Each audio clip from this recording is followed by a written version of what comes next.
بسم اللہ الرحمن الرحیم الحمد للہ والصلاة والسلام علی رسول اللہ وعلى آلہ وصحبہ ومن والاه اما بعد قال اللہ تعالی یا ایہا الذین آمنوا کتب علیکم الصیام کما کتب علی الذین من قبلکم لعلکم تتقون صدق اللہ العظیم۔ آج انشاءاللہ ہم بلوغ المرام کی کتاب الصیام میں سے تیسری حدیث پڑھیں گے۔ وعن ابن عمر رضی اللہ تعالی عنہما قال سمعت رسول اللہ صلی اللہ علیہ وسلم یقول اذا رأيتموه فصوموا واذا رأيتموه فافطروا فإن غم عليكم فاقدروا له متفق علیہ۔ ولمسلم فإن أغمي عليكم فاقدروا له 30 وللبخاری فأكملوا العدة 30 وله في حديث أبي هريرة رضي الله تعالى عنه فأكملوا عدة شعبان 30۔ حضرت ابن عمر رضی اللہ تعالی عنہما سے روایت ہے کہ میں نے رسول اللہ صلی اللہ علیہ وسلم کو فرماتے ہوئے سنا کہ جب تم چاند دیکھ لو تو روزہ رکھو، اور جب عید کے لیے چاند دیکھ لو تو افطار کر دو۔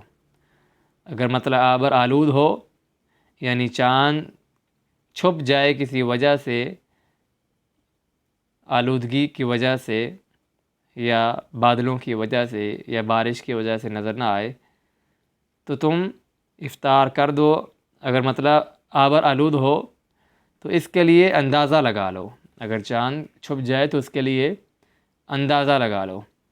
مسلم کے الفاظ ہیں کہ اگر مطلع آبر آلود ہو یعنی چاند نظر نہ آئے تو پھر اس کے لیے 30 دن کی گنتی کا اندازہ رکھو، اور بخاری کے الفاظ ہیں پھر 30 روز کی گنتی تعداد پوری کر دو۔ اور بخاری میں حضرت ابو ہریرہ رضی اللہ تعالی عنہ کی روایت میں بھی ہے کہ پھر تم شعبان کے 30 دن پورے کرو۔ حدیث کی شرح کی طرف جایا جائے تو ہمیں حدیث سے یہ ملتا ہے کہ روزہ اور عید یہ دونوں چیزیں چاند دیکھ کے ہوتی ہیں۔ اگر کوئی شخص جو ہے چاند نہ دیکھے اور سائنس پہ جو ہے اعتماد کر کے بتا دے کہ آج چاند ظاہر ہوگا یا نہیں ہوگا، اسی پہ اعتماد کر کے روزہ رکھے بغیر کسی رؤیت کے، کسی شخص نے بھی نہ دیکھا ہو، تو یہ طریقہ صحیح نہیں۔ اس کے بعد علماء کا اس بات پہ اختلاف ہے کہ اگر چاند آبر آلود ہو جائے، نظر نہ آئے کسی وجہ سے، آلودگی کی وجہ سے، تو فقدروا لہ کا کیا مطلب ہے؟ تو کچھ علماء نے کہا ہے یعنی اگر نظر نہ آئے اور 29ویں تاریخ ہو تو تم شعبان کی تاریخ جو ہے، شعبان کا مہینہ ضیقوا لہ یعنی اس کو تنگ کر لو۔ کچھ علماء یہ کہتے ہیں اس کو تنگ کر کے شعبان کے مہینے کو 29 دن بنا لو اور رمضان کا اگلے دن روزہ رکھ لو۔ کچھ علماء کہتے ہیں کہ آپ لوگ حساب کریں، شروع سے لے کے حساب کرنے لگ جائیں اور اس کے مطابق روزہ رکھیں۔ اور کچھ علماء کہتے ہیں کہ شعبان کے 30 دن پورے کر لیں، یار اگر 29 تاریخ کو چاند کسی وجہ سے نظر نہیں آیا تو یوم شک پہ بھی روزہ نہ رکھے، احتیاطاً بھی روزہ نہ رکھے، بلکہ 30 دن پورے کر کے رمضان کا روزہ رکھا جائے۔ اور یہی قول شیخ ابن عثیمین رحمہ اللہ فرماتے ہیں ٹھیک ہے، کیونکہ نبی علیہ الصلاۃ والسلام نے خود ہی حدیث میں فرما دیا فَأَكْمِلُوا الْعِدَّةَ 30 لشعبان 30 کہ شعبان کے 30 دن پورے کر لو۔ اس کے بعد اس حدیث سے یہ فائدہ ہوتا ہے کہ یوم شک کا روزہ جائز نہیں۔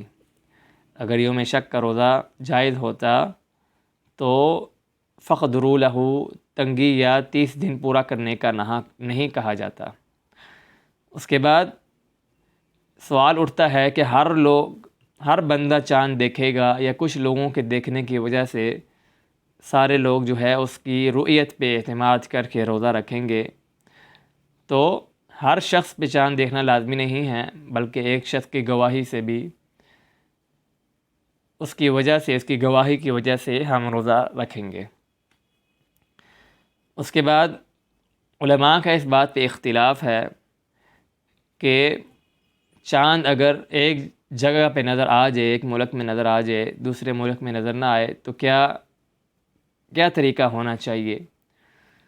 تو کچھ علماء کہتے ہیں کہ چاند کا اعتبار مکہ کے شہر پہ ہونا چاہیے۔ اگر مکہ میں چاند نظر آ گیا تو پوری امت اسلامیہ کو روزہ رکھنا چاہیے۔ کچھ علماء یہ کہتے ہیں کہ ہر امام، ہر ملک کا جو حاکم ہے، اس کی اطاعت پہ جو ہے ہم روزہ رکھیں گے، جس طرح کہ آج کا ہمارا عمل ہے کہ پاکستان کے لوگ پاکستان میں جب چاند نظر آئے تب رکھتے ہیں، انڈیا کے لوگ انڈیا میں جب چاند نظر آئے تب رکھتے ہیں، بنگلہ دیش کے، سعودیہ کے، اسی طرح۔ اور کچھ علماء یہ کہتے ہیں کہ مطلع چاند جس مطلع میں نظر آ جائے تو اس سارے لوگوں کے، سارے ملکوں میں جس میں مطلع نظر آ جائے تو ان پہ روزہ واجب ہے۔ چاند کا مطلع بڑا ہوتا ہے، کبھی چھوٹا ہوتا ہے، یعنی اگر انڈیا اور پاکستان کا حساب لگایا جائے تو میرے لحاظ سے مطلع ایک ہی ہے۔ اگر انڈیا میں چاند نظر آ گیا تو پاکستان میں بھی چاند لازماً نظر آئے گا۔ تو علماء کا یہی موقف ہے، اگر سعودیہ میں چاند نظر آ جائے تو اس کے قریبی ملک بحرین، قطر، یہ ان سارے یمن، ان سارے ملکوں کا مطلع ایک ہونا چاہیے، ایک ہوتا ہے۔ تو ان سارے ملکوں میں بھی صرف سعودیہ کی رؤیت کی وجہ سے یا یمن کی رؤیت کی وجہ سے اس کے سارے جو ارد گرد ملک ہیں جن کا مطلع ایک ہے، ان پہ یہ واجب ہوگا کہ وہ سارے مطلع والے ایک ملک کی رؤیت پہ روزہ رکھیں۔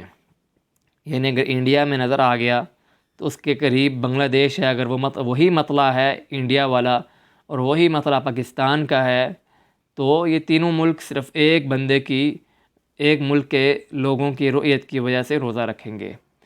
اور شیخ ابن تیمیہ رحمہ اللہ تعالی فرماتے ہیں یہی قول راجح ہے، اور یہی شیخ الاسلام ابن تیمیہ رحمہ اللہ تعالی عنہ کا موقف ہے، اور یہی کام کرنا چاہیے، نہ کہ جو آج کیا جا رہا ہے۔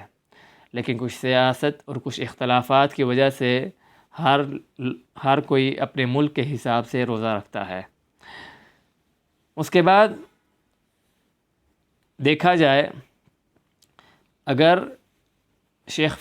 کوئی شخص یہ کہے کہ مجھے دن کو خبر ہوئی کہ رات کو چاند نظر آ گیا تھا، یا مثال دی جائے کہ کچھ لوگ صحرا میں، کچھ لوگ باہر کے شہر سے باہر رہتے تھے، گاؤں میں دور کسی جگہ پہ، تو اس جگہ پہ انہوں نے چاند دیکھا اور اگلے دن ظہر کے ٹائم آ کے لوگوں کو بتایا کہ ہم نے چاند دیکھا تھا، ان کی شہادت موثوق ہو اور لینے والی ہو، تو جب وہ شہر میں آئیں گے اور لوگوں کو بتائیں گے تو کیا شہر میں رہنے والے جس چیز کو وہ بتائیں گے اس پہ روزہ رکھنا اسی وقت لازمی واجب ہے یا نہیں؟